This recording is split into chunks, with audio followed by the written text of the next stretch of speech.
Bienvenidos a todos al episodio número 11 de Psychopreneurs.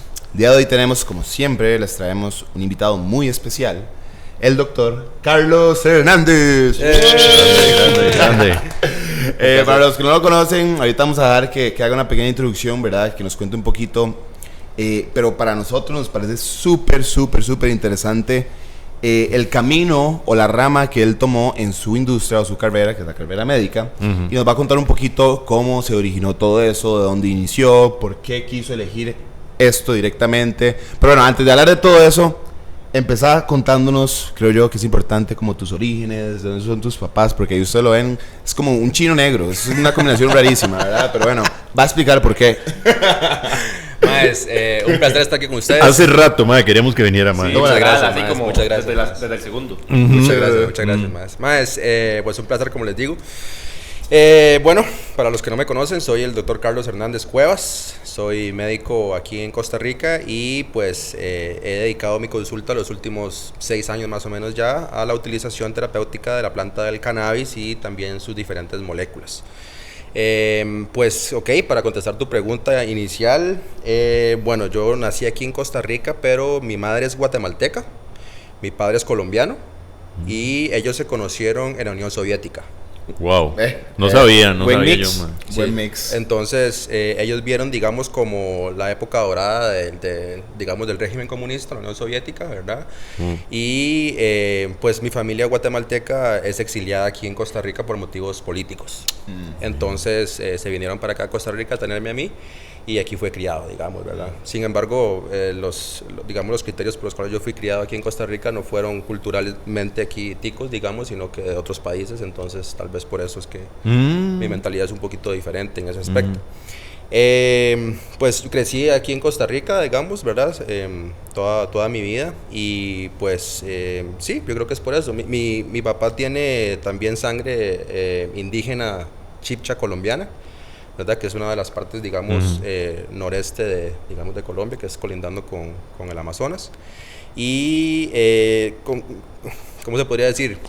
Contradictoriamente, la familia de mi madre viene de España.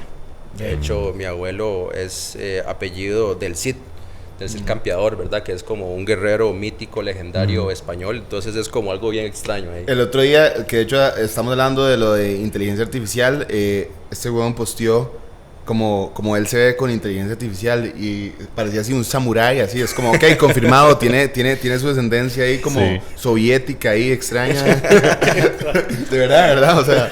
Madre, pero en la narrativa siempre en redes sociales yo he visto que usted mantiene el tema de las raíces, Ajá. ¿verdad? Entonces, eso lo vas acuerpando con respecto también al contenido, ¿verdad? Sí, también es que, pues, ¿verdad? Mi familia ha luchado desde que yo tengo memoria y lo que me han contado también por los derechos sociales de las personas, digamos, ¿verdad? Entonces, eso, por ejemplo, en Guatemala, en donde el 80% de la población es indígena y es la población más, digamos, ¿verdad? ¿Cómo se podría decir? Avasallada de alguna manera, ¿verdad? Y mantenida hacia abajo. Entonces, esas son cosas que yo, digamos, lo siento muy, muy fuerte, digamos, ¿verdad? Y además también viviendo a donde vivo ahora, ¿verdad? Que es en el Caribe sur de Costa Rica y en donde también, pues, ¿verdad? Es un lugar en donde múltiples poblaciones culturales ¿verdad? Convergen y que también han sido, pues, ¿verdad? Muy reprimidas a lo largo de la historia, no solamente de Costa Rica, sino de la región también. Entonces, sí, para mí es algo muy importante mantener, pues, ¿verdad? El contenido y lo la que sangre también. La sangre, las raíces, ¿verdad? La cultura, de dónde venimos. Y no vendernos, digamos, a tal vez intereses y culturas que no son nuestras, ¿verdad? Necesariamente, y que pues, como que nos roban un poco la nuestra también, definitivamente. Doc, ¿cuándo inició usted en el mundo de la medicina? O sea, ¿cuándo decidió inclinarse a, ok, quiero ser médico? O sea, ¿cuándo fue ese punto? Realmente ese punto llegó cuando yo ya tenía 2 años de estar en medicina. Ok. ¿Por qué? ¿Qué pasó antes? Pues entró más como ¿Presionado?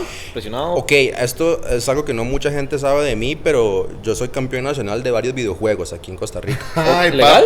papi, póngame ahí un FIFA aquí en esa Ay, pantalla. Ahí. Véndaselo. Un Call of Duty, papi. Vamos a ver quién es hijo de quién. ¿Qué jugaba? ¿Qué jugaba? ¿Qué jugaba? Mi papá es informático. Entonces, Ok, mi por ahí papá venía. Ahí viene. me puso una computadora enfrente cuando yo tenía 5 años para distraerme básicamente sin saber que me iba a hacer un adicto. ¿Verdad? Entonces, pues básicamente desde que yo tengo como 10 años jugamos Unreal, Quake, ¿verdad? Jugamos Quake. varios first person shooters, ¿verdad? Entonces yo me metí más como en Halo. Cierto, usted me había comentado. Ajá, Ya. yo me metí en Halo, ¿verdad? Pero metido. Ya. Metido hasta el punto donde teníamos patrocinadores, ¿verdad? Sí, pues, todavía. Sí, ahorita estoy más metido todavía porque, bueno, ahora tal vez cuento un poco más, pero ahora estoy mucho más calmado en mi casa. y demás. Nadie sabía esa faceta.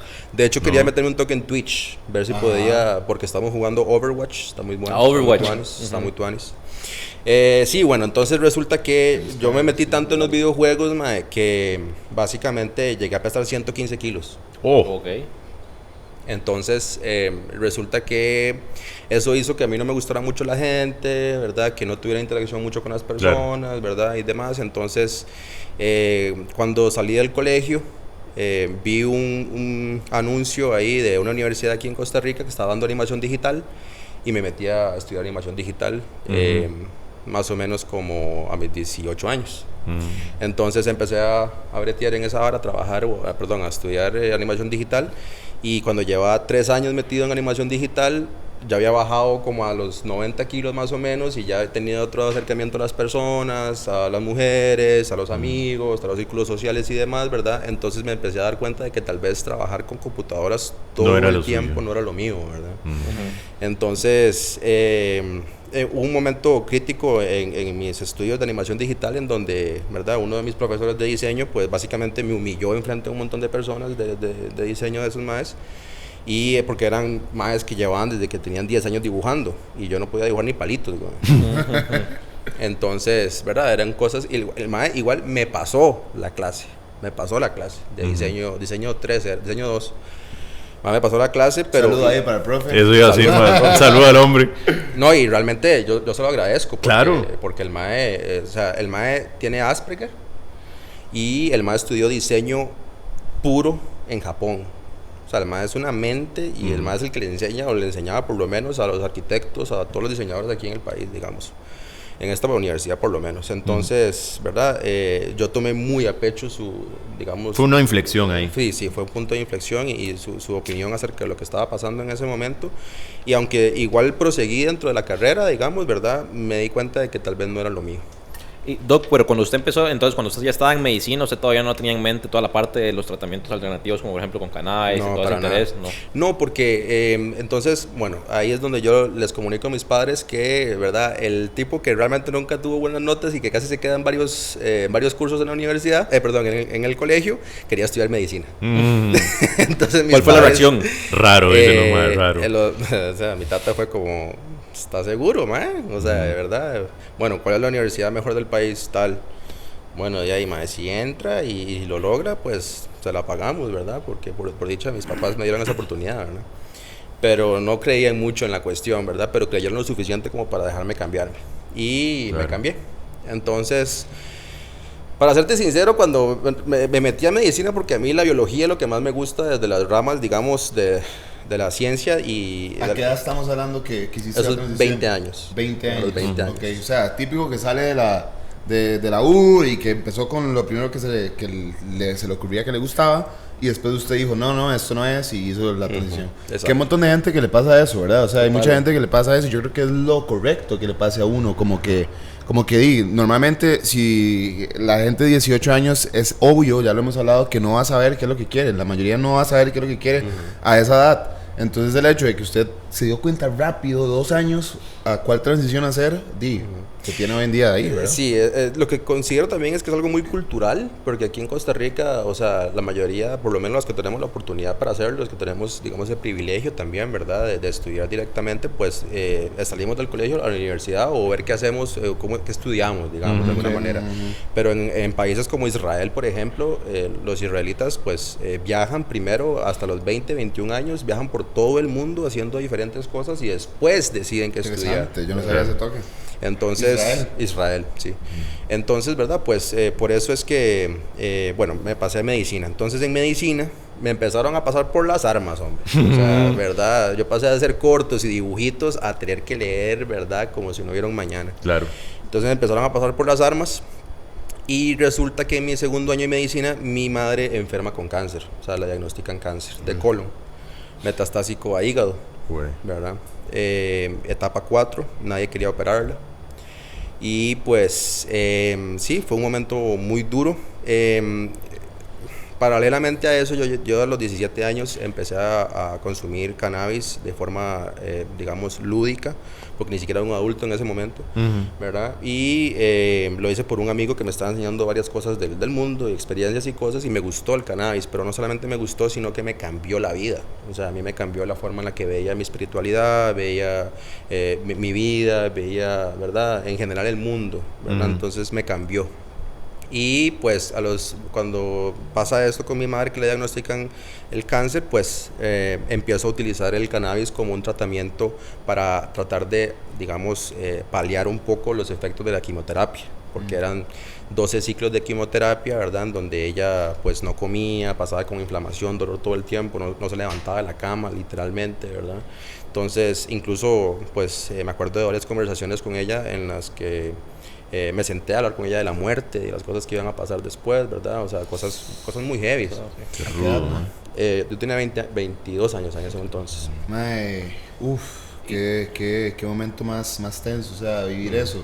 Vamos, ¿qué pasaba por su mente? O sea, lo único que usted quería hacer era buscar una solución y usted seguro estaba como desesperado de buscarla y llegó al cannabis como una salida, digamos. Exactamente. Bueno, el cannabis en ese entonces yo me acuerdo que yo lo había visto como algún tipo de tratamiento para el cáncer, para la quimio, para algo. No sabía ni de qué manera, ¿verdad? Pero tenía en mi mente simplemente tratar de paliar un poco los efectos de tanto de la cirugía como la quimioterapia y en general, ¿verdad? El cáncer.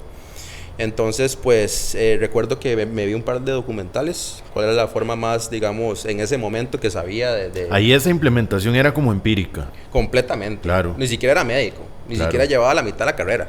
Claro.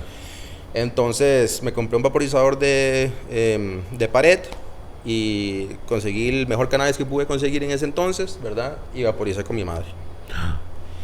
Y fue un cambio loquísimo, o sea, pasó de estar sentada en una silla, en un sillón todo el día y todo, a reírse conmigo, ¿verdad? Una pregunta, ¿cómo, digamos, cuando usted inició a consumirlo a los 17 años, que es, o sea, que yo considero, no sé, vos tal vez ahorita nos vas a dar tu punto de vista, que tal vez el cannabis no es para todo el mundo, ¿verdad? Ahorita vamos a hablar de eso, pero digamos... ¿Qué piensa usted que su mamá, bueno, qué piensa no, o sea, cómo pensaba su mamá de que usted estuviera consumiendo a esa edad y después, posteriormente, que usted se lo ofreciera como una solución al problema que ella estaba teniendo? ¿Y cómo accedió a ella a eso? O sea, ¿cuál fue el thought process ahí? Ok, muy buena pregunta. Bueno, mi madre siempre ha sido mi mejor amiga. Entonces, mi madre es la persona que yo le cuento toda mi vida, sin ningún tipo de filtro, ¿verdad? Entonces, pues, cuando yo lo probé por primera vez a los 17 años, yo le conté. Y ella siempre como que se mantiene ahí, ¿verdad? Ella pregunta de vez en cuando como para censar un poquito, medir cómo está la situación, ¿verdad? Pero no es como que llega y es prohibitiva. No me dice, usted no puede hacer eso. Ella espera el momento en el que yo tenga la lección para que saber cómo usar las cosas o cómo hacer las cosas de una manera particular. Entonces, a los 17 años le conté y, bueno, eso también es una historia curiosa, porque a mis 18 años yo estaba jugando y yo dejaba una pipa en mi escritorio, como el más pato. Entonces, ¿verdad? Estaba yo ahí, estaba jugando y de repente entra mi tata. Mi tata es un man muy serio, muy disciplinado. Hay un contraste entre ellos. Definitivamente. Sí, o sea, policía malo, policía bueno, ¿verdad? Para entender el contexto, ok, o sea, ok. fijo, así, ¿verdad? Ok. A veces se intercambian los papeles, ¿verdad? Y es la hora cuando se hace juega la la jugada. cosa. Ajá, la jugada tosti. Pero bueno, entonces resulta que mi tata entra al cuarto, ¿verdad? Abre todas las ventanas, todas las cosas, las cortinas, ¿verdad? Y dice, ma, aquí huele a puro mono, ma. Ahora está vara, ¿verdad? Entonces yo, bueno, ahí, hijo de pucha, la pipa. Y entra el hombre y le agarra la pipa. Él no sabía. Él no sabía. ¿Qué pasó en ese momento? El mae, ¿verdad? Llega y se queda serio. Le pregunta a mi mamá que si ya sabía. Ella le dice que sí, que ya sabía. Y el mae se queda así. Se va y el mae fuma cigarro desde que yo tengo memoria, ¿verdad? Se va y se fuma un cigarro afuera, ¿verdad? Y yo, pucha, voy detrás del mae. Y entonces le digo, mi tata, vea, eso no es así como la gente lo pinta. Eso no es lo que, ¿verdad? Lo que la gente dice y demás. Y él me dice, sí, yo sé. ¿Cómo sí, yo sé? Sí, yo he leído mucho. Y yo, hijo de pucha, ok. Vea, mano, usted tiene dos opciones. La primera opción es, usted agarra eso y se pierde. Y pierde las oportunidades que nosotros le damos como sus padres. La otra opción es, usted lo usa para su beneficio y sigue adelante con su vida. Usted escoge, mano.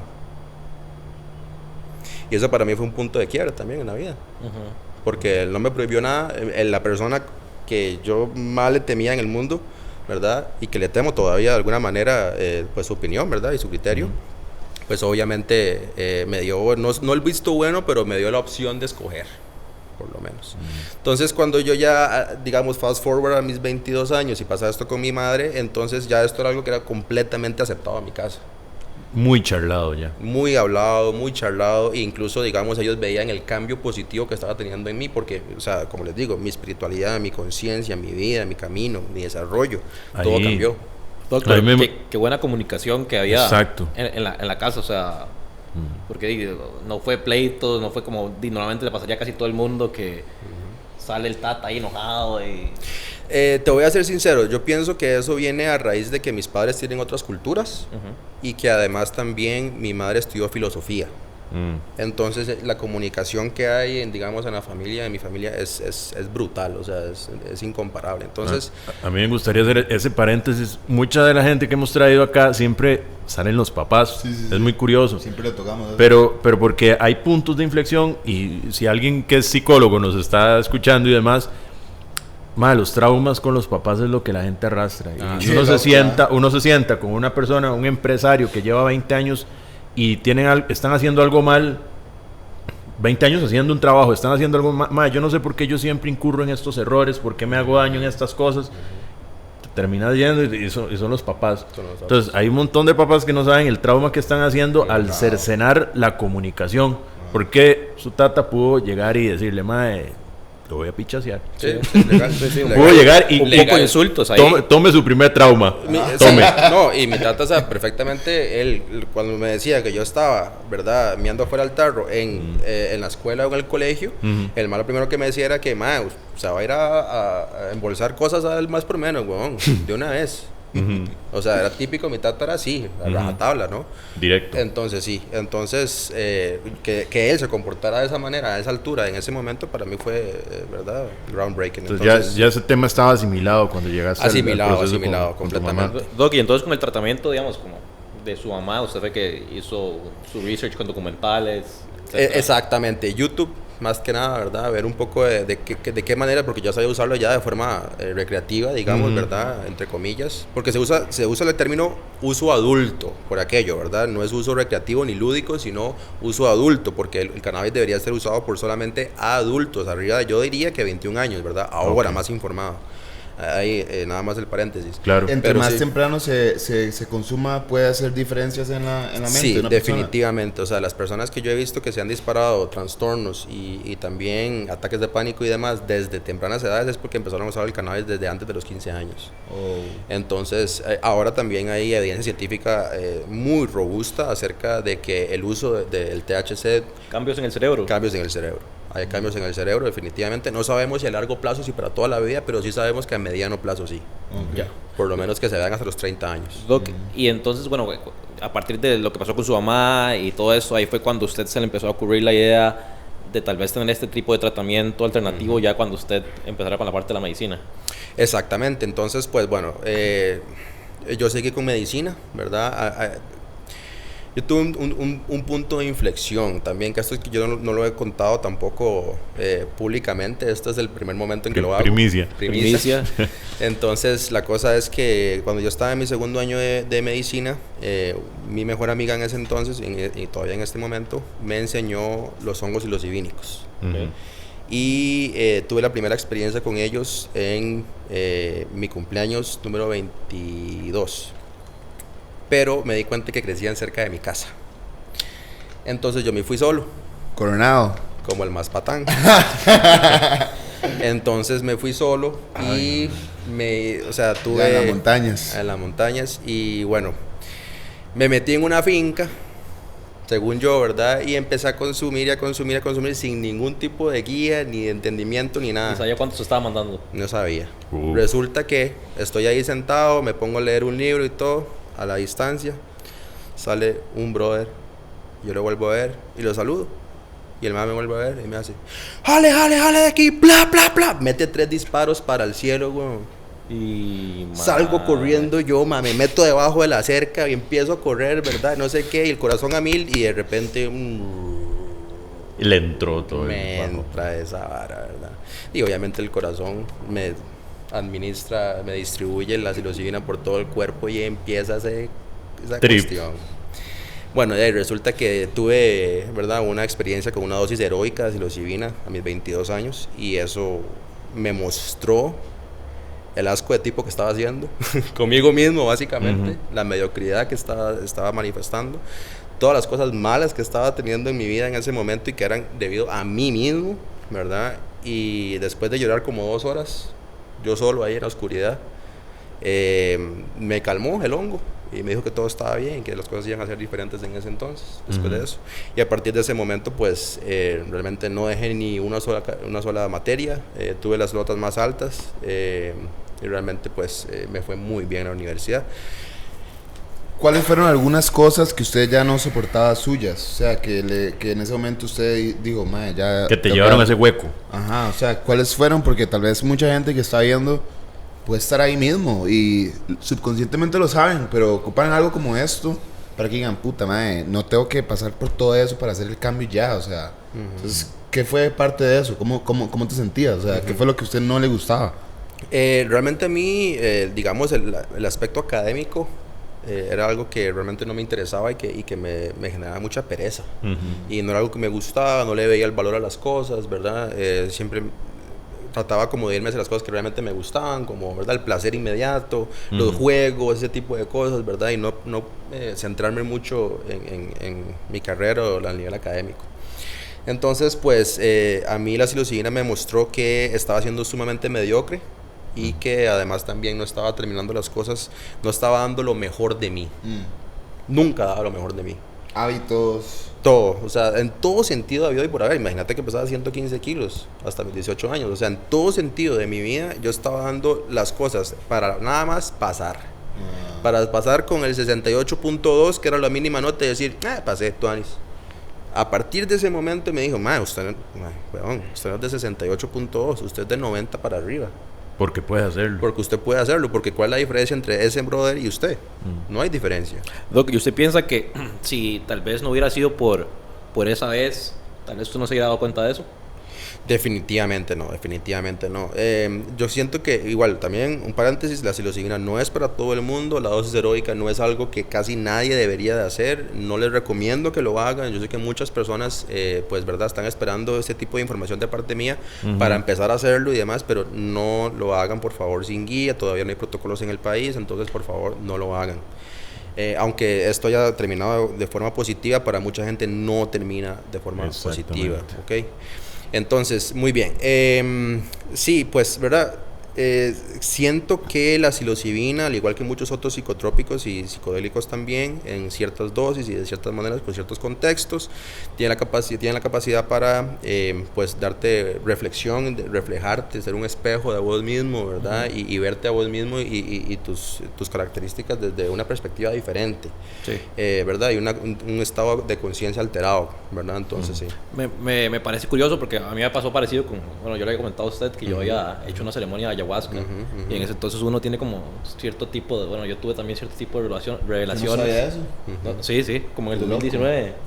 Sí, mi papá murió cuando yo tenía, bueno, yo le contaba que como en 2014, y yo, bueno, creo que yo le había contado al doc, a mí se me inflamaba como las costillas, o sea, todavía me da un toque de ansiedad, pero después de que hice esa ceremonia de ayahuasca me di cuenta como que todavía no había dejado ir a mi papá y todo el tema, y después de eso fue como un antes y después, y me parece curioso que el doc comente. Y eso es lo más curioso de todo lo que hace el doc, que utilizas la medicina, pero no solamente la medicina tradicional, de puros fármacos, etcétera. Obviamente me imagino que sí, pero él lo que llama o lo que aboga o lo que más inculca a las otras personas es la medicina natural y hecha de buena forma, ¿verdad? Que es lo que vos haces en este momento. Pero lo más interesante ahí es que en una industria, siempre hablamos de esto, ¿verdad? Que alguien, es típico que la gente dice, no, esa industria está muy saturada, etcétera. Sí. Pero si usted busca en esa industria un nicho totalmente distinto, totalmente diferente, usted no va a tener nada saturado.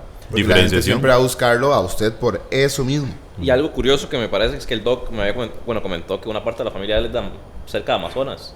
Y en Amazonas es mucho parte de los rituales y demás. Y usted, en esa parte de que usted se siente como conectado con esa parte de su familia que probablemente hacían cosas parecidas. Es curioso porque, mira, yo sinceramente de los ancestros de la familia de mi padre no sé mucho. O sea, yo no me siento conectado con el aspecto indígena desde ese punto de vista. Yo me siento conectado, el otro día lo estaba pensando y mientras corría, ¿por qué es que me siento tan identificado? Y es porque yo soy apasionado por la naturaleza. Y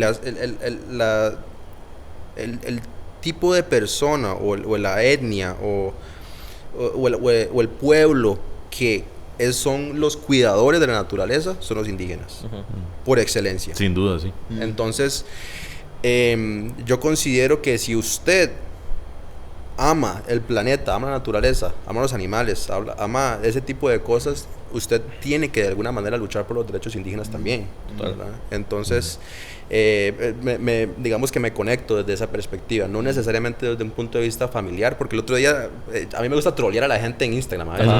A mí también. Ajá, yo sé. Sí, sí, todos sabemos. El reycito. Entonces, ¿verdad? Sí, me gusta trolear a la gente, ¿verdad? Y estaba poniendo algo como de España, indígenas, una cosa así, ¿verdad? Y pues, sí, alguien puso como, mira tus apellidos, que son españoles. Y le digo, vea, yo pude haber nacido en el hospital de Sevilla y aún así lo que estoy diciendo no deja de tener sentido. Entonces, es eso. No es que yo me siento identificado porque yo pertenezco a un pueblo, porque vengo de un pueblo en específico, de una etnia indígena. No, es porque desde mis principios y mis valores yo me siento identificado con ese tipo de cosas. A mí me parece súper destacable cuando habla de que usted se autopercibe, habla de que también hay una conciencia trabajada, se autopercibe apasionado. Entonces, trabajando a partir de ello, usted puede lograr un montón de cosas y eso es para la gente. También a veces cuando hablamos del estudio, la gente que dice, me cuesta mucho estudiar porque sé que tengo que leerme 3 libros. Me imagino que te pasaba cuando académicamente no haya ninguna sintonía con el estudio. Pero si usted sabe que usted tiene una parte curiosa en sí, usted agarra esos libros y sabiendo que es curioso, se los lee todo. Exacto. Pero porque estás llevándolo desde un deseo. Yo soy apasionado. Exacto. ¿Verdad? Entonces, hablaste también cuando cambiaron los hábitos, que era la pregunta que le hacía Kurt. Okay, fue ese punto de inflexión que mucha gente suele tener. Yo lo tuve, varios los hemos tenido. A veces la gente cree que lo que hay que cambiar es primero los hábitos y eso le va a cambiar la conciencia. Y yo pienso que es al revés. Si yo a usted hoy le doy 5 hábitos que tiene que hacer y se los formulo en una lista, vaya, hágalos. No le va a cambiar. No le va a cambiar la vida. En cambio, si usted cambia su conciencia con respecto a usted mismo, ahí automáticamente sus hábitos usted mismo los va a empezar a forjar, porque va a entender de qué manera esos hábitos van a cambiarlo a usted o lo van a beneficiar y lo van a hacer llegar a ese objetivo. Pero si en esa conciencia es muy difícil porque usted solamente lo va a entender como algo que tiene que hacer y que es una lucha y que es algo que a usted no le gusta hacer y que qué pereza. Hemos y una hablado, persona nunca va a cambiar hasta que no quiera cambiar. Claro. Sí. Por ejemplo, usted le puede decir haga todas estas varas y hasta que usted no lo que sea, ni no se haga la autoexaminación y diga, esto es lo que me está no haciendo avanzar, usted no va a lograr avanzar desde ese punto a otro. Algo muy interesante que también queríamos hablar, porque eso es un psychopreneurs, emprendedores, emprender, etcétera, es que hace poquito, como para nadie es un secreto, se ha empezado a hablar mucho de la legislación en cuanto a la medicina cannabinoide, recreativo, no recreativo, Rodrigo Chávez, que sí, que no, que esto y lo otro. tabúes. tabúes. Hay un montón de cosas que queremos tocar sobre eso, porque mucha gente, obviamente, al ver una oportunidad, una nueva industria, va a querer hacer también nuevo negocio para, obviamente, nada más fortalecer sus billeteras, finanzas, ¿verdad? Sí. Entonces, ¿qué pensás de todo eso que ha pasado? ¿Qué pensás? Bueno, vamos a ver. Qué pregunta más amplia, pero pienso que la industria del cannabis se adelantó a nuestro entendimiento de la medicina en el cuerpo humano. Ok. Básicamente. ¿Qué sucedió? En Estados Unidos se pasó un acta que fue para básicamente despenalizar el cáñamo y el CBD, ¿verdad? A nivel federal. Entonces eso hizo que básicamente pues empezaran a salir todas estas industrias, todas esas empresas, ¿verdad? Todas estas marcas de CBD y demás. Sí. Pero esto sobrepasó por mucho la velocidad con la que la FDA, ¿verdad? Que es el Federal Drug Administration, ¿verdad? Food and Drug Administration, perdón, de los Estados Unidos, que es como el ente gubernamental que vigila, digamos, los alimentos y ciertos, ¿verdad? Los medicamentos en general también. Okay. Entonces resulta que sobrepasaron la velocidad con la cual la FDA estaba dando algún tipo de aprobación sobre esto, y resulta que el CBD simplemente se catalogó como un suplemento nutricional. Entonces, a partir de ese momento empezaron a pasar un montón de cosas. ¿Por qué? Porque cuando algo es catalogado como un suplemento nutricional, no tiene que pasar por, digamos, las diferentes etapas clínicas que tiene que pasar un medicamento. Entonces, en ese momento, simplemente usted lo puede vender a la libre y se lo puede poner a lo que quiera. ¿Y usted cree que pasó así por pasar? No. Eso obviamente tiene que ver con, ¿verdad?, intereses económicos muy fuertes, claro, y de lobbying en los Estados Unidos, ¿verdad? Y que además también, pues, las industrias del cannabis en los Estados Unidos tienen mucho dinero. Ya no es algo como de que, ay, pobrecitos son los que cultivan la medicina de la gente. No, o sea, son empresas sumamente y corporaciones sumamente poderosas. Billonarias. Sí, billonarias. CBD en Estados Unidos consigue literalmente en la bomba. Exacto. Pero eso, la razón por detrás de eso es eso mismo, que es considerado un suplemento nutricional. Entonces, en el momento en el que eso pasó, en los Estados Unidos empezó esta carrera y esta explosión, ¿verdad?, de este tipo de medicina. Y a partir de ese momento también se empezaron a llenar las industrias, empezaron a saturarse. Sí. Entonces, ¿qué empezó a pasar? Las industrias de Colorado, de California, en donde hay un dispensario cada 2 calles, ¿verdad? Entonces ya no hay suficientes pacientes para darles tanto medicamento, tanto CBD, tantos cannabinoides. Entonces, ¿qué empezaron a hacer? Ver cómo hacer para exportarlo. Efecto goteo ahí. Exacto. Entonces lo empezaron a exportar a otros países, y en Costa Rica empezó a pasar de una forma muy notoria.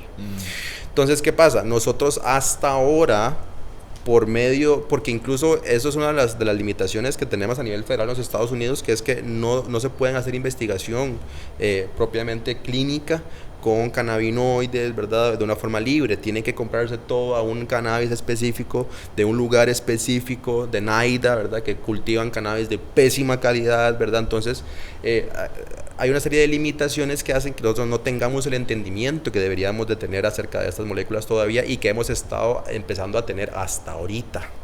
Entonces, ahorita sí podemos decir con mucha, digamos, confianza, ¿verdad? Ok, no deberían de hacer esto, no deberían de hacer esto, no deberían de hacer esto. En Costa Rica empezó a suceder entonces que empezó a venir la industria de Estados Unidos para acá, se empezó a vender de una forma, digamos, ¿cómo se podría decir? Ilegal, ¿verdad? Indiscriminada, no regulada, ¿verdad? A la libre. Empezaron a hacer, bueno, ahorita todavía existen muchísimas marcas y cosas que están haciendo las cosas de una pésima manera, ¿verdad? Y pues resulta que eso empezó a llegar hasta un punto en donde el gobierno tuvo que decir, ok, hay que ver qué hacemos con esto, porque esto ya se está llegando a un punto en donde más bien está trayéndole problemas a las personas, ¿verdad? Entonces empezamos a trabajar con la diputada Zoila Bolio, con varias personas en el gobierno, ¿verdad?, para llevar pues un proyecto que ya se había presentado anteriormente hace más de 4 años en el plenario de hace 2 administraciones. Se trajo de vuelta, se revivió, se le hicieron unos cambios por medio del diputado, bueno, el exdiputado José María Villalta, que es mis respetos para el diputado, ¿verdad? Le hizo una serie de cambios sumamente beneficiosos, le dio un aspecto social al proyecto, digamos, ¿verdad? Y empezamos a llevarlo adelante, ¿verdad? Yo fui asesor legislativo digamos, de la diputada Zoila Bolio y pues logramos llevarlo adelante, ¿verdad? Entonces se aprobó, muy bien. El problema con eso es que el proyecto dejó todo para que fuera reglamentado por el Ejecutivo. Ok. El Ejecutivo en ese momento era Carlos Alvarado, y Carlos Alvarado iba de salida, ya se le estaba llenando la cachimba al hombre, y el hombre dijo, mira, yo no me voy a hacer cargo de eso, lo van a dejar para la próxima administración. Y la administración que vino... Delegó. Ajá, delegó. ¿Y cuál fue la que vino? Chávez. Pues, ¿verdad? Sin meterme mucho vuelvo a ver Chávez. Sí, ¿verdad? Sin meterme mucho a mí mismo en problemas, sí, ¿verdad? Sí. Pues realmente es una persona que anda buscando también el apoyo juvenil, que es el que realmente le hace falta en el país. Okay. Y pues a partir de eso, ¿verdad? Reglamentó de una forma súper chabacana, a la ligera, rápida, el uso del medicinal del cannabis, y se sacó unas reglas que no tienen ni pies ni cabeza, dejan un montón de huecos legales, y pues, ¿verdad? Dice, ok, ya reglamentamos el cannabis medicinal. Ahorita no tenemos ningún tipo de regulación ni nada, o sea, no se está implementando. Los ministerios no tienen idea qué están haciendo, todavía están en contra de la planta y de sus moléculas. Pero entonces dijo, bueno, mira, a nosotros no nos dejaron, no sabemos muy bien cómo hacerlo, digamos, lo recreativo o altas concentraciones de THC, entonces vamos a hacer un proyecto nuevo y lo vamos a pasar por la Asamblea Legislativa. Entonces, ¿para qué? Para que la gente joven llegue y apoye, ¿verdad? Ahora los diputados salen diciendo que apoyemos... Somos verdes. Ajá, que apoyemos también al cannabis recreativo, porque de por sí es para ustedes, ¿verdad? Claro. Le estamos dando algo al pueblo. Le estamos dando algo al pueblo, porque es para ustedes los jóvenes, ¿verdad? Entonces, pero realmente, y para después decir, si la Asamblea Legislativa no lo pasa, porque ahorita está muy conservadora la Asamblea, ¿verdad? Al contrario a la administración pasada, le digan, no lo aprobaron, fue la Asamblea. Claro. Lo fuimos nosotros lo pusimos, el proyecto. Que por sí ya es una dinámica que ha estado ejerciendo el gobierno en otros ámbitos. Es como una trampa. Es una trampa. Claro. Como para quedar el gobierno como... Entre los jóvenes, pero el pensamiento real de ojalá... yo sé que no lo van a aprobar porque está conservadora. Y la gente puede decir, bueno, este mae piensa que eso es lo que va a pasar. Pónganse a ver las noticias que está pasando últimamente. Vea lo que está pasando en la Asamblea Legislativa. Vea lo que dicen en la Asamblea Legislativa. Ese proyecto es una dinámica que el gobierno viene haciendo. Es una estrategia que el gobierno, de nuevo, no queremos meternos mucho ahí. Yo siempre me meto en eso igual. Pero, ok, sí, hay un populismo que se nota y que termina afectando lo que son las leyes, ¿verdad? Exactamente. Eso termina afectando empresas, que yo me quería meter ahí un poquito. Yo mismo estoy asesorando una empresa que de hecho traen de Paraguay. Y lo primero que dije fue... Yo tengo que tomar esto desde el punto de vista de la ignorancia. ¿Por qué? Porque yo podré asesorar empresas, pero no tendré el conocimiento técnico. Entonces, lo primero que hice fue hablarle a Carlos, decirle, bueno, yo ocupo asesorarme con usted. Yo algo que sí quiero decir es, Carlos podría ser la persona que más podría estar lucrando en este momento con todo este tema. Y realmente yo siempre le he valorado que ha mantenido su filosofía, porque en este momento el MAE podría estar diciendo, abran todo. Porque él va a lucrar con ello. Y no, queremos irnos más al punto donde sale. Estamos hablando de leyes por eso. Exacto. Entonces, ¿cómo entra el tema? Porque yo mismo lo hablaba con vos. Madre, muchos influencers. Pero, ¿qué pasa si yo sí quiero vender realmente o si quiero educarme? ¿Qué pasa? ¿Cómo se está educando ese influencer que llegue y con la cajita? Nada más y no sabe si lo mandaron de Estados Unidos, qué tipo de mercadería, qué filosofía tiene o maneja la empresa que está cultivando.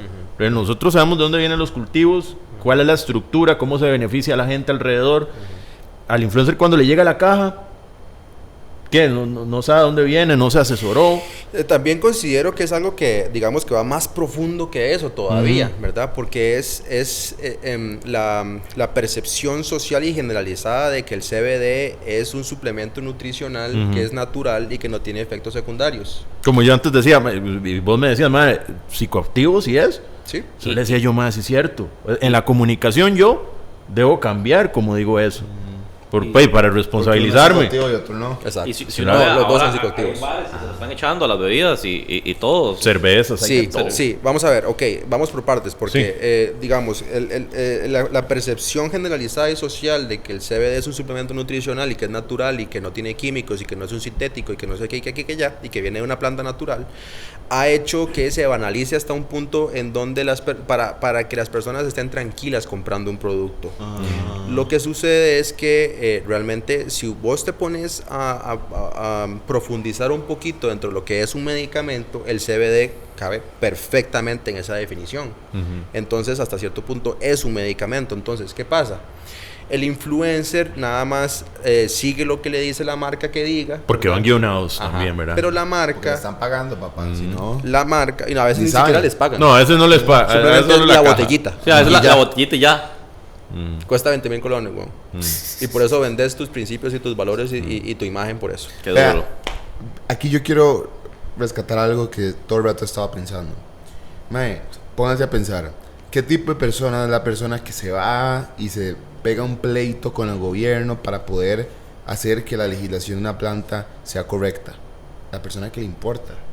Usted me pregunta a mí, mae, yo no quiero hacer nada de eso. O sea, yo quiero servir a mis clientes y listo. Pero usted se quiere meter en la legislación directamente. Sí. Y eso es por algo. Es porque a usted le interesa realmente.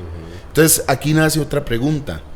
Para vos, ¿cuándo va a ser el momento en que, que sí sea correcto comercializarlo en Costa Rica? Para usted, ¿cómo sería perfectamente el escenario para que una compañía comercialice, ya sea el cannabis? Pero ahí hablas de cannabis ya. Sí, cannabis, ya sea THC o con CBD, o sea. Yo pienso que es lo mismo que le dije a una empresa, a una marca la otra vez. Y es que yo pienso que no es un momento específico o una regulación en específico, es cambiar el acercamiento en su totalidad, en donde usted no le va a vender a la gente, usted le va a vender a los médicos y a los farmacéuticos. Como con medicamentos tradicionales. Al que debería tener por lo menos un entendimiento básico farmacológico. Ya. ¿Me explico? Piensa que deberían ser más regulados, Doc? O sea, que el CBD no sea irse de lo que se lo compra aquí en la esquina. No, definitivamente. De hecho, la regulación del aspecto medicinal del cannabis aquí en el país, a como está en este momento reglamentado, básicamente le está dejando solamente a las farmacéuticas y a las farmacias poder comercializar ese tipo de productos. Cuando el Ministerio de Salud empieza a ejercer eso, muchas marcas van a desaparecer. ¿Y usted piensa que está bien? Eso me parece bien, hasta cierto punto, porque nadie tiene la respuesta a eso. Yo le he preguntado a los PhDs, porque yo, bueno, no sé si la gente sabe, pero yo estoy llevando yo soy el primer latinoamericano en llevar la primer maestría, o sea, un posgrado en una universidad top de Estados Unidos, la Universidad de Maryland. Inició educándose y todavía en YouTube, ¿verdad? Pues YouTube es una buena herramienta, pero lo extendió hasta la parte formal, hasta este nivel, porque al principio, cuando usted le preguntó, esa fue la respuesta, como que empezó educándose ahí sobre cómo hacía la relación de una y la otra, y no ha parado de educarse sobre el tema. Eso es importante ahí tomarlo en cuenta, porque siempre está en evolución esta industria. Siempre. No, y todavía más esta, ¿verdad? Porque el entendimiento científico de estas moléculas y la planta en general no es tan alto. No es tan alto y está evolucionando a pasos agigantados todo el tiempo, porque ya la gente realmente se está poniendo detrás de esto. Entonces yo le he preguntado a PhDs, o sea, en química, en todo lo que ustedes se pueden imaginar, así directamente, básicamente he pagado miles de dólares para poder hacer esas preguntas, y me dicen, no sé, pis. Pero es lo más responsable también. Y el Doc después paga 3 rojos. Quiero mi dinero. Pero es lo más responsable. O sea, si te inventa y te está... Entonces, por lo menos yo sé que ni los más top saben, entonces está bien que yo tampoco sepa, pero que vaya generando, digamos, un concepto de la cuestión para poder, digamos, beneficiar a mi país. Claro. Yo siempre he hecho la analogía y yo sé que hay diferencias, pero siempre he visto una similitud, un paralelismo entre el mundo cripto. Palabra esa, paralelismo. No, es que aquí hay... Y hoy es viernes, ¿no? Hoy es viernes, estoy apenas. Palabra de domingo viernes. Fue la media luna que me dio Max. Me gustó. Entre la industria cripto y la industria, digamos, de cannabis. Sí. Porque carecen de un entendimiento por parte de la población y también por parte de los que están vendiéndolo. Sí. Yo iba a hablar de lo mismo ahora, que, claro. Lo que hablamos de que la asamblea como que se están proponiendo proyectos con solo el hecho de que se rechacen. Sí. Porque ahí estamos hablando de que la asamblea es súper conservadora ahorita. Usted le habla a un señor de 65 años de cripto, es como, ¿qué es ese lavado? Sí, o sea, sí, eso es lo que entienden. Y también por otro lado está la industria que vende, así como vende, si algo tiene CBD te va a curar la vida. Ajá. También está el que te vende cripto como, si usted le entra a cripto se va a hacer millonario. Sí. Entonces, también en la parte de comunicación. Nada más págueme mis cursos de $250 por mes. Ajá. Imagínate. Y después la gente, ¿y por qué no soy millonario todavía? Sí. Y van y consumen. De nuevo, nosotros vendemos productos, pero nosotros no podemos adoptar la narrativa de que le vamos a cambiar la... Exacto. Tenemos que decir que son productos. Exactamente. Y que están regulados. Ahí tenemos contenedores pegados. Sí. Pero porque vamos a seguir paso a paso la ley, Sí. que lamentablemente la ley es un gris ahora, sí. para contextualizar, que es lo mismo la ley cripto. La ley cripto también es un gris ahora. Sí. Porque entran en ese juego. Es que estamos ahorita en una transición de adopción de las nuevas plataformas, tecnologías, tanto cripto como ahora también las tecnologías y la ciencia detrás del cannabis. Claro. ¿Verdad? Entonces, pues realmente, ¿cómo vamos a cambiar más de 100 años de poner nuestro dinero en los bancos centralizadamente? Y cómo vamos a cambiar 120 años de prejuicio ante la planta del cannabis y los psicodélicos en un año. Y es cómico porque, o sea, nosotros vamos a nivel de Estados Unidos, por ejemplo, en el nivel cripto, y ahora el doctor mencionó también, o sea, que el cannabis en Estados Unidos se propagó más rápido de lo que se propagó el conocimiento y más de las entes reguladores, ¿verdad? Porque, por ejemplo, en el caso, por ejemplo, ahorita con FTX, estaban en el Congreso y es que le decían, pero explíquenos, porque nosotros no entendemos cripto. Una genial... En el Congreso de Estados Unidos, que hay un cierto tipo de regulación donde uno tiene que ser cierto tipo de entidad para poder hacer cosas con cripto y no entienden. Es como Zuckerberg explicándole a los congresistas esa iba yo. que era Facebook y cómo monetizaban. Sí, él va. Sir. Sí, exacto. Sí.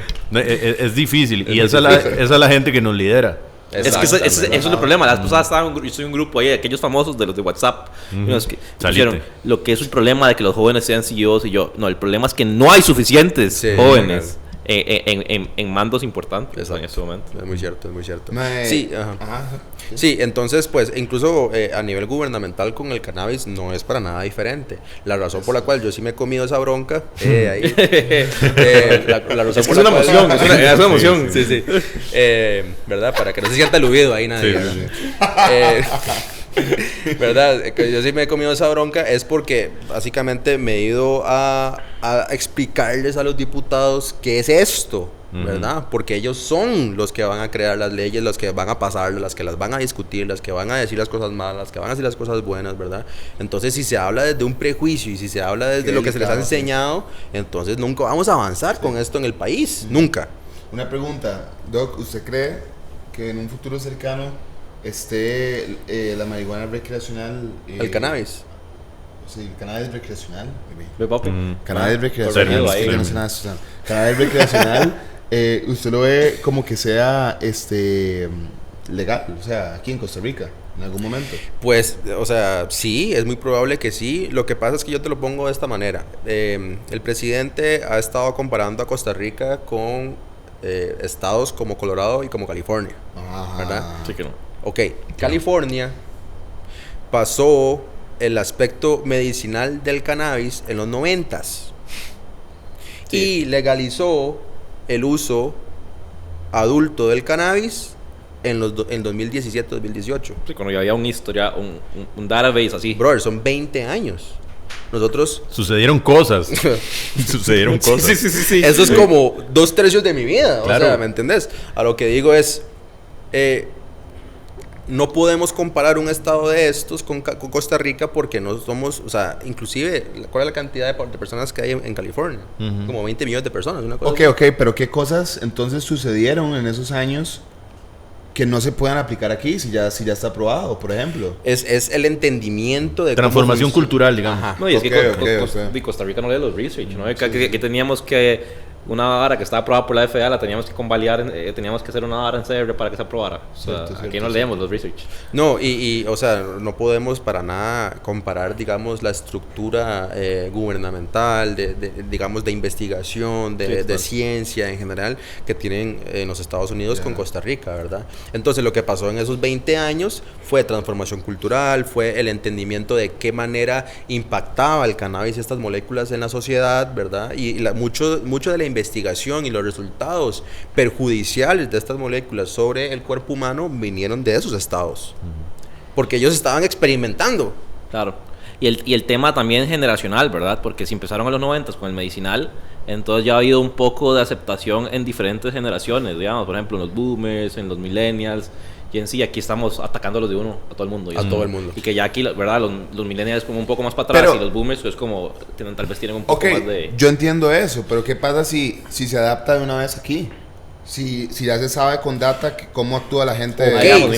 Eso es muy bien, eso es muy bien. Ok, uno podría decir, podemos ahorrarnos los 20 años de experiencia de esta gente y aplicar todo el conocimiento que tenemos. Brother, ¿quiénes son las personas que llevan y que lo están haciendo los reglamentos y los proyectos y las leyes? Que no saben. Los que no saben nada. Y usted dice, ok, entonces te vas a apoyar con un experto. No solo que no saben, es que no tienen apertura. Es que eso es demasiado fe en el gobierno. Digamos, el gobierno de no es el que se mueve más rápido.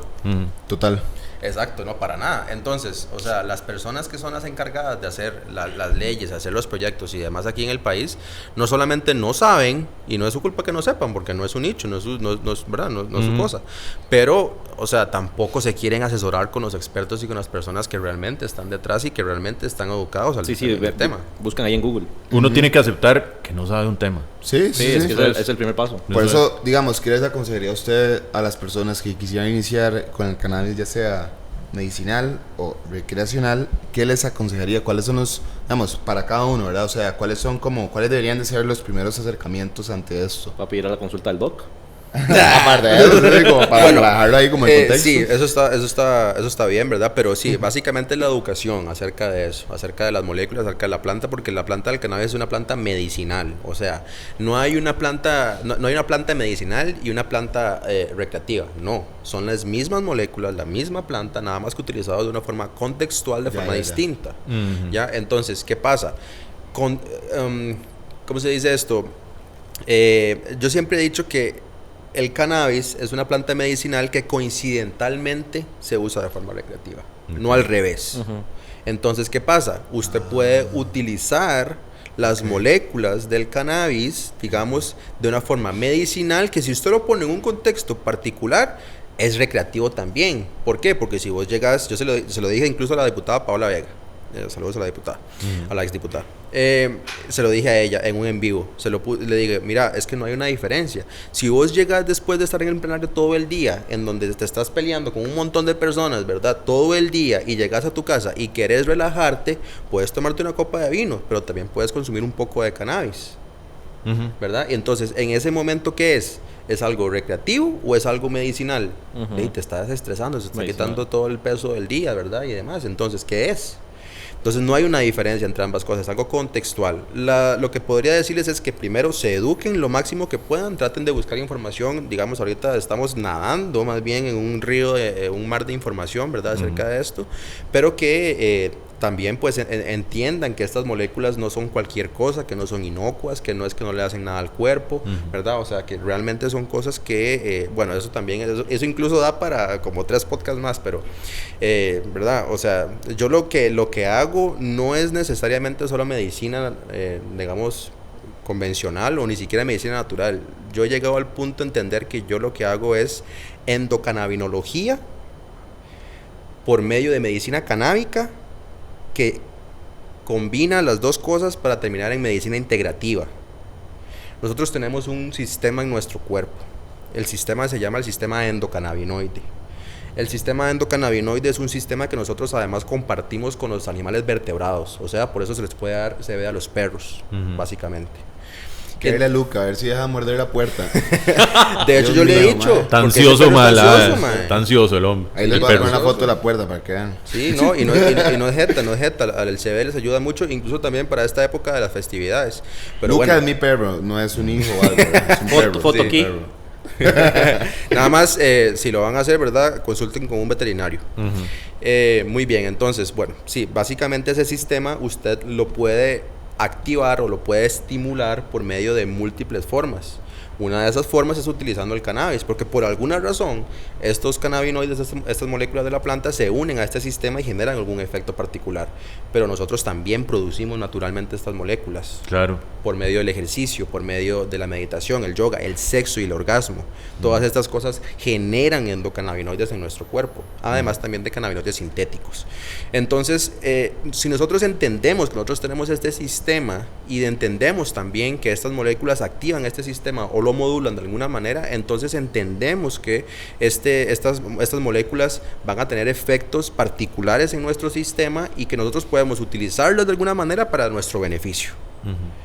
Entonces, es eso, básicamente, ¿verdad? Más integral aún. Sí, tiene que ser una cosa, tiene que ser un entendimiento más integral de un sistema de nuestro cuerpo que nosotros ni siquiera entendemos o todavía a su profundidad. Y en las escuelas, en las universidades, en los colegios, imagínense que en solamente el 9% de las universidades en los Estados Unidos enseñan a los médicos el sistema endocannabinoide. Los demás lo dejan ahí como algo... Ahí no existe. Usted. No existe. ¿Cómo usted va?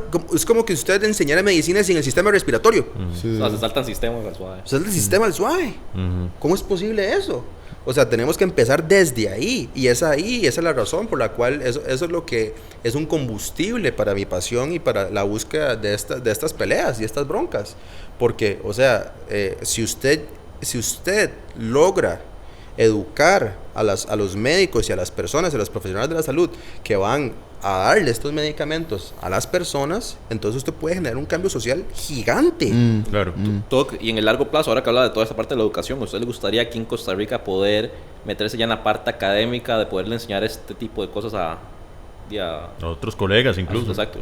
Sí, sin embargo, todavía siento que no estoy ahí, ¿verdad? A mí me gustaría tener un poco más de bagaje de experiencia, ¿verdad? Un poco más de bagaje de algunas cosas, pero bueno, adelantando también aquí como una premisa, sí, el plan es crear un lugar muy particular, muy especial, que va a venir probablemente en los próximos años, y en donde una de esas, digamos, subgrupos o una de esas, digamos, subdivisiones va a ser la educación, definitivamente. Excelente. Y voy a traer también expertos de todas partes del mundo, las personas que descubrieron estas moléculas, o sea, ¿me entendés? Ya no solamente un profesor de medicina, no, los descubridores de estas cosas. Doc, y ya para finalizar, ir finalizando con este tema, ¿a dónde te gustaría ver el tema del cannabis en Costa Rica de aquí a futuro?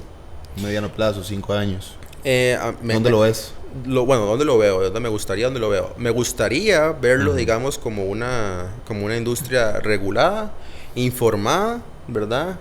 También en donde ojalá se hiciera un ministerio específico con una subdivisión específica para la investigación y el desarrollo y la regulación del cannabis y los cannabinoides en el país, pero además también, ¿verdad? Pues pienso que es muy probablemente de alguna manera u otra van a venir también, digamos, el aspecto adulto del cannabis y los cannabinoides, y pues, ¿verdad?, dependiendo cómo este gobierno se comporte, pues también un establecimiento mucho más específico de la regulación medicinal del cannabis en el país. Ok, ¿y dónde cree que esté? Porque eso es donde le gustaría. Incertidumbre. ¿Dónde cree que esté? O sea, nosotros ahorita estamos, no en pañales, estamos todavía pegados del cordón umbilical. Okay. Entonces, ¿verdad? O sea, yo considero que todavía al país le falta muchísima educación, muchísima adopción cultural, muchísimo cambio cultural también. Todavía nos falta mucho, yo pienso, ¿verdad? Pero yo siento como que en estos tiempos, así como el tiempo en que se ha hablado un poquito más, como que ese es como el mini inicio, como de que ya están dándole más bola a esto. Porque antes no era tan así, ¿verdad? Antes no era como que se hablaba tanto como de... Cuando yo empecé a tratar pacientes con esto, o sea, yo me escondía. Este tema empezó hace años. Sí.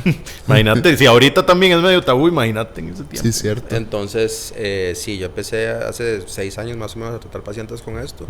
Y pues, sí, es es algo que probablemente va a cambiar, digamos, ¿verdad? Pero en los últimos, yo siento que 2 años, todavía más, cuando ya el presidente de la República salió a hablar del cáñamo y el cannabis y el CBD, ya eso hizo que la gente cambiara un poquito la cosa, digamos, ¿verdad? Uf, interesantísimo, de verdad que sí. Muchísimas gracias, Doc, por darnos de tu tiempo el día de hoy, un viernes 23, ¿verdad? Porque, o sea, mañana ya es Navidad, etcétera. De verdad que agradecemos mucho que hayas tomado el tiempo para venir a compartirnos a nosotros y a toda nuestra audiencia un poquito de este tema que es muy interesante, que mucha gente ya inclusive nos han escrito que tienen un emprendimiento que tiene que ver con temas parecidos. Entonces creo que es un muy buen podcast para ese tipo de personas y que se eduquen un poquito sobre el tema, y que para personas que han pensado en llevar tratamientos de este tipo, ya saben con quién hacerlo, ¿verdad? Lo más importante aún.